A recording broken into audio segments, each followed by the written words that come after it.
mas não gostei muito. Aí, ali ele negou.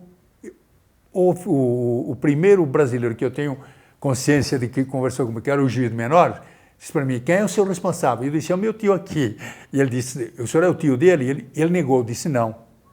Falei, mas o senhor não é parente dele? O menino disse, o senhor é parente dele? Disse, não, ele não me é nada, não tenho nada com ele. Eu não sei se ele tomou essa medida, quer dizer, essa desculpa, porque ele viu um policiamento muito grande no porto, polícia marítima, e ele não quis assumir a responsabilidade. E o juiz dizia para ele, o senhor é da mesma terra, do mesmo lugar, tem o sobrenome dele, e o senhor não é parente dele, e ele disse, o senhor é parente dele. Disse, não, mas não sou nada, não tenho responsabilidade nenhuma com o menino, acabou. E negou, e eu fiquei detido. Das 8h30, 9 horas da manhã, até 5h30 da tarde, 5 e pouco. Nesse interim, eu comecei a chorar, a gritar, porque fiquei só eu e os marinheiros, porque o navio ia voltar, queria para Buenos Aires, mas não fez mais a viagem até Buenos Aires, como ele vinha sendo perseguido pelos submarinos. Ele ia de Santos, ele voltava novamente para a Europa. Então desembarcou todos os passageiros, só ficou a tripulação lá, eu e essa menina, que era uma menina que tinha uns 16, 17 anos, não tinha mais do que isso. E ali eu comecei a gritar lá em cima, perdido que eu estava e com vontade de me suicidar, e a verdade é essa. E o marinheiro que ficou tomando conta de mim e da menina, que era um marinheiro inglês, porque em português eu não entendia nada, eu também não entendia nada do que ele falava. Aí ele percebeu que ele percebeu que ia me jogar. Então ele correu e me agarrou e não me deixou. E isto chamou a atenção de um senhor, esses carregadores que vinham lá, que hoje não se usa mais, mas que estavam lá para carregar as malas, os carregadores de mala. E esse senhor subiu pela escada e foi lá em cima e perguntou por que eu estava chorando, qual era o meu problema. E eu disse para ele que contei a minha história. E ele me abraçou e disse para mim, tem calma, você não fique nervoso, que eu vou ver o que é que eu posso fazer, onde eu posso resolver, vamos tentar e vamos resolver o seu problema. E desceu e foi falar com a polícia marítima, não sei, falou com algum policial, eu não sei com quem ele falou, com o juizado, eu não sei, com quem ele falou, não sei, mas eu sei que ele chegou com um papel amarelo na mão e lá embaixo, no cais, ele balançava o papel, dizendo, olha aqui, papá, não sei o que eu não entendi o que ele falava, mas via pelos movimentos dele. E nisso aqui ele subiu, já não subiu mais pela escada, qualquer escada normal por onde desciam os passageiros. Subiu para uma escada de corda, com os degraus de madeira, que ficou dependurada no navio, subiu por ali e foi lá de cima até comigo. E pegou a minha mala, uma malinha pequena que eu trazia, e foi por ali que eu desci junto com ele. E ele, quando ele chegou lá em cima, ele me abraçou e ficou chorando. Me abraçou, mas me chorou. Era um português. O nome dele era Coelho. O número dele, que tinha no peito, que é o crachá, era o 34, número 34. Esse número eu não vou esquecer mais na minha vida. Aí ele me abraçou e começou a chorar. Depois eu fiquei, hoje eu sei, porque eu fui entender porque ele chorou. Provavelmente, pelo que eu vi depois, no decorrer já depois de estar aqui, naturalmente, com alguns dias que já estava por aqui, alguns meses, eu tive a oportunidade de ir na residência dele, onde eu vi que ele estava morando com uma senhora morena, que era baiana ou era do Nordeste, não sei, mas pernambucana, não sei. Mas o certo é que eu percebi que ele tinha ali uma segunda família, provavelmente pela idade dele, pelo tempo que ele está no Brasil. E ele me abraçou como se ele estivesse abraçando os filhos dele. E hoje eu tenho quase certeza de que o abraço dele era, talvez os filhos dele tivessem a necessidade de uma ajuda do pai, como eu tinha ali a necessidade de ajuda do meu pai para poder descer do navio. Isso posto, meu pai chegou e eu depois vim embora para São Paulo. Cheguei dia 13 de maio de 1940, aqui essa terra maravilhosa, Brasil e São Paulo. E fui morar na Vila Maria, que naquela ocasião, aquilo era da Companhia Paulista, e aquilo era uma fazenda que estava sendo loteada para a venda, como de fato foi vendida em lotes, e hoje é um ótimo bairro, maravilhoso, e bastante populoso. E fui trabalhar no que eu já fazia em Portugal, porque eu já trabalhava na pedra, no mármore, no Liosa, em Portugal. Comecei a trabalhar com a idade de 8 anos. E fui aqui trabalhar com meu pai, que meu pai era escultor, trabalhava para a catedral, trabalhava para outros monumentos aqui.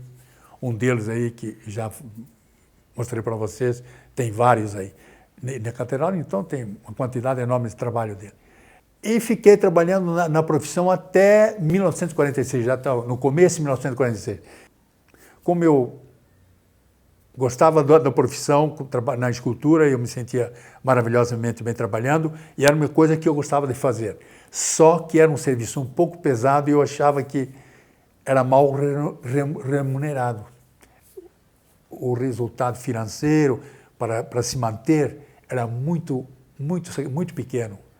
E meu pai aceitava aquilo porque ele já era um homem que já ele dava aulas na profissão, quer dizer, então ele trabalhava como eu trabalhava e era professor da história, mas não tinha como largar, naquela altura não tinha como largar a profissão dele, mesmo porque ele já tinha serviço, que ele chegou aqui ao Brasil em 1939, em 1939 começou a trabalhar aqui, quando foi na Revolução, desculpa, eu estou falando de 39, não, em 1929, ele chegou aqui em 1929, veio a Revolução, ele foi para a Argentina trabalhar na profissão dele, depois no Uruguai, voltou para Portugal, e quando eu vi meu pai a primeira vez, quer dizer, não a primeira vez, porque eu criança vi, porque eu sou de 26 e ele veio para o Brasil em 1939, em 1929. Eu vim no final de 39 para 40, eu vim em 40, no começo de 40, mas comecei a tratar da documentação no final de 39. Quer dizer, quem começou a tratar da documentação foi minha mãe e o agente. Eu era criança, não tratava de coisa nenhuma, tratava de comer quando tinha. Meu pai voltou quando esteve aqui, que veio da Argentina, passou aqui no Brasil, visitou os irmãos, que já moravam aqui em Osasco, e foi para Portugal com um contrato já feito para a França. Então ele foi trabalhar na França e foi trabalhar na Bélgica, e depois voltou novamente para a França com o término do trabalho dele, passou por Portugal e já voltou novamente para Buenos Aires, porque tinha outros serviços contratados em Buenos Aires, foi lá para trabalhar.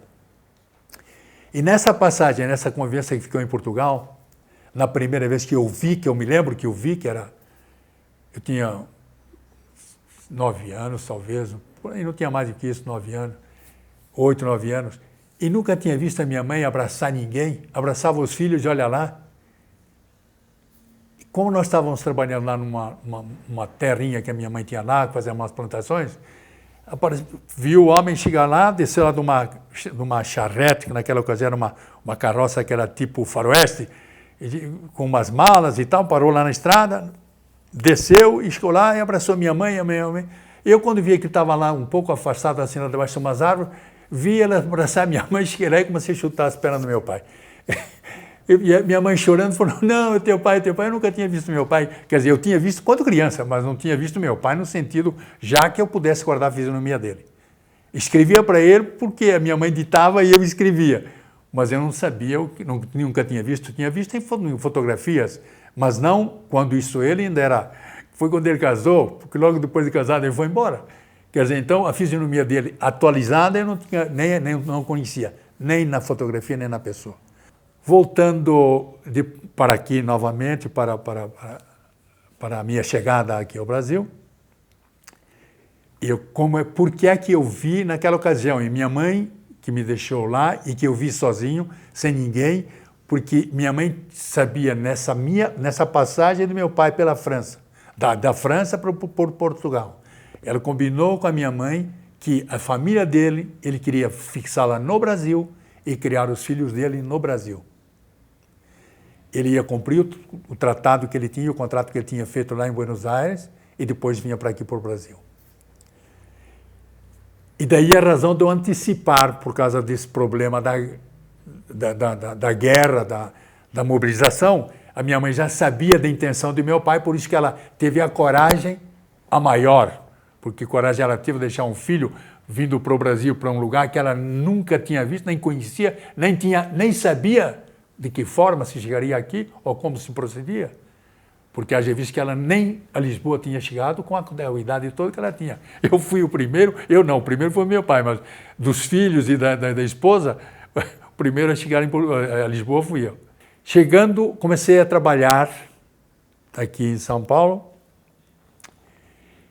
e inicialmente eu comecei a trabalhar não na escultura, eu comecei a trabalhar em casa comercial. Loja, armazém de secos e molhados. Mas coisa pequena, foi um mês e pouco. Depois fui trabalhar na profissão. Aonde? Viaduto do Chá. Aqui. Meu pai estava ali, era o encarregado daquilo lá, fui trabalhar lá. Na parte de mármores, etc.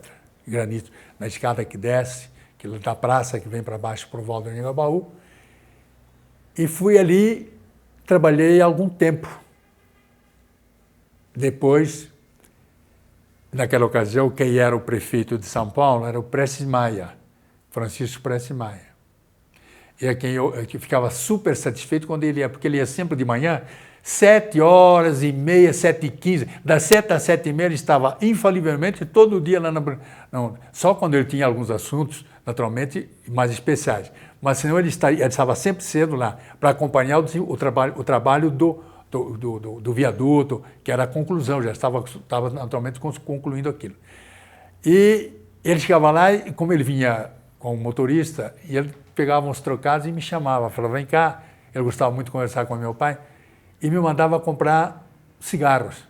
E dava um valor sempre maior, que eu ganhava mais, porque o troco o Prestes Maia sempre deixava comigo. Então eu ficava torcendo para o Prestes Maia ficar todo dia, porque todo dia eu ganhava mais no trocado que o homem me dava do que no salário que eu recebia. Era eu comprava um maço de cigarro, era Continental.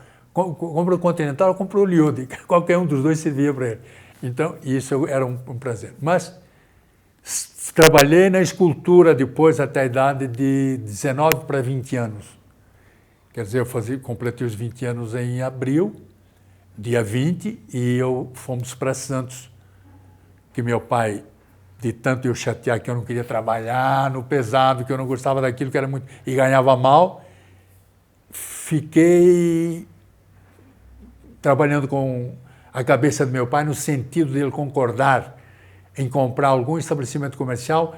Ele não tinha recursos, a bem da verdade ele não tinha como comprar, mas meu tio José, esse que morava lá em Osasco, era o irmão mais velho e era o único que tinha dinheiro. Não tinha muito, mas tinha algum, bem mais do que os outros. E meu tio José me dava assim, uma certa atenção e eu aproveitei para dar trabalho para ele, fazer cabecinha dele para ele ajudar o irmão, para ajudar a todos. E como meu tio tinha um respeito muito grande, e eu por ele, tenho isso até hoje, que é o meu segundo pai, ele acabou dando um dinheiro para o meu pai comprar um restaurante em Santos. Então, em fevereiro de 1946, no começo de fevereiro, eu fui para Santos, já nessa ocasião, com 19 anos, para 20. E fui trabalhar com meu pai lá no restaurante. Ele comprou o restaurante, reformou o restaurante, deu uma arrumada, etc. e tal.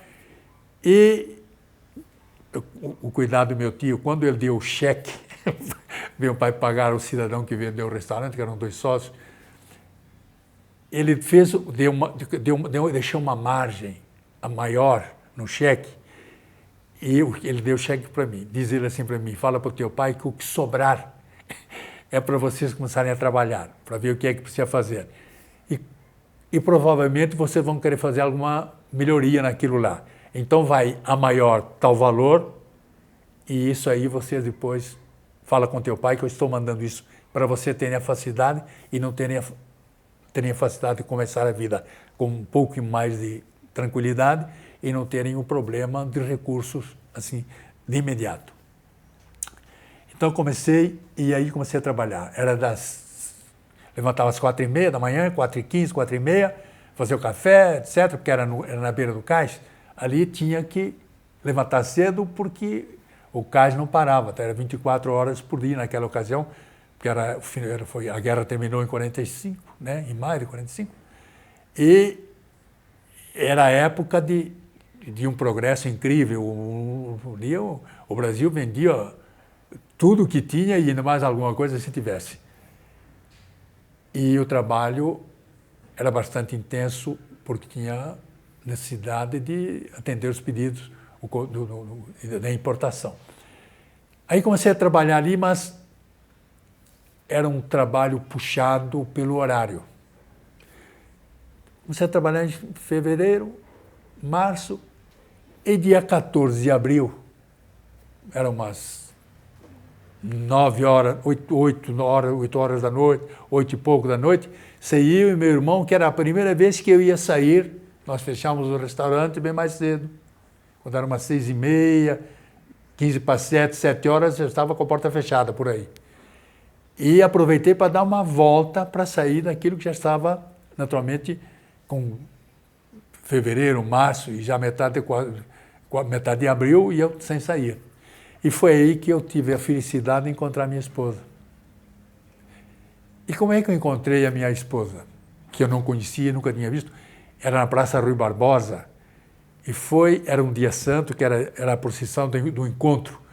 Era Nossa Senhora, com Nosso Senhor, que sem as igrejas mandavam lá para o então fazer um encontro a mãe com o filho, entendeu como é que é, no sentido religioso, né? Eu estava dentro do bonde, que o bonde não podia andar, estava parado, né? E falei para meu irmão, nós íamos lá para o Macuco, lá para aquele lugar lá desse senhor que me recebeu lá, que me tirou lá do navio. E eu disse para o meu, olha, você pode ir para onde você quiser, porque lá ele queria visitar uns conhecidos que ele tinha lá, umas amigas, os amigos, etc. Falei, você vai lá para o teu pessoal, porque eu vou descer, você está vendo daquelas 3 moças que estão ali que eram 3, que era minha esposa, uma prima dela e uma vizinha dela. Estavam as 3. Ele disse, está vendo aquela do meio? Aquela do meio, eu vou namorar com ela. Diz o meu irmão assim para ele, mas você é louco. Você não conhece a pessoa, não sabe se ela não conhece a mulher, não sabe se ela nem é casada, se ela é solteira, se quer, e você vai namorar com ela? É aquela mesmo que eu vou namorar com ela, pode deixar que eu vou lá. E eu desci do bonde e fui para lá. E assim vivi com ela durante 52 anos e meio. Mais 4 de namoro, 56 anos e meio. E daí nasceu o teu pai e a tua tia. Os 2 filhos que eu tenho, minha filha e o meu filho, que graças a Deus é a alegria da minha vida, ter os 2 filhos que tenho com os netos que tenho. Deus me deu essa felicidade e aí eu reparei todos os meus problemas, todas aquelas aflições, porque eu consegui constituir uma família maravilhosa que eu tenho um orgulho enorme de ter. Os netos que tenho, os filhos que tenho, a nora que tenho e o genro que tenho. Deus foi super, super meu amigo. É um orgulho enorme que tenho aqui. Tem aqui uma fotografia deles, olha aqui, Ana. Estou eu com a minha esposa aqui. Estou eu aqui com a minha filha e meu filho. Com todos os netos, está ali?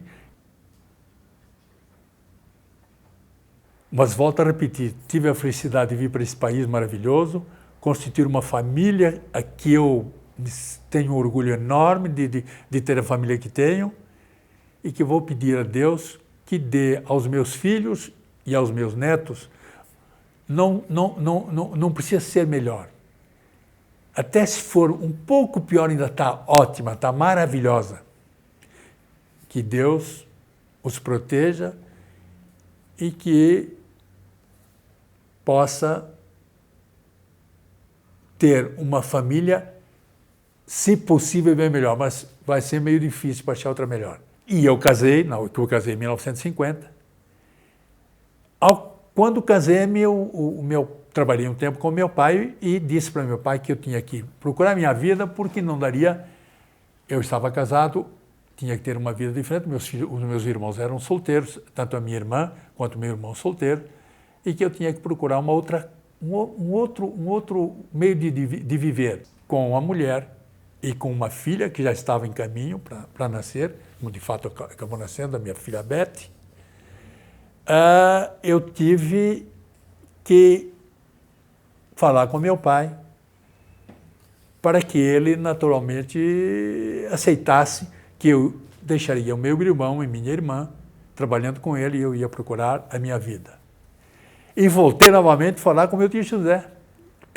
Era a fonte que tinha algum choro de recurso. E conversando com o meu tio José para mim, pode deixar que nós vamos resolver o problema, te ajudo, ver lá o que você quer fazer e tal. Posso procurar? Pode procurar. E falei para o meu pai que eu estava disposto a sair. E ele disse, não, você não vai sair porque eu vou dar isso para vocês. Então vocês ficam, o sócio, você e o teu irmão e a tua irmã, os três,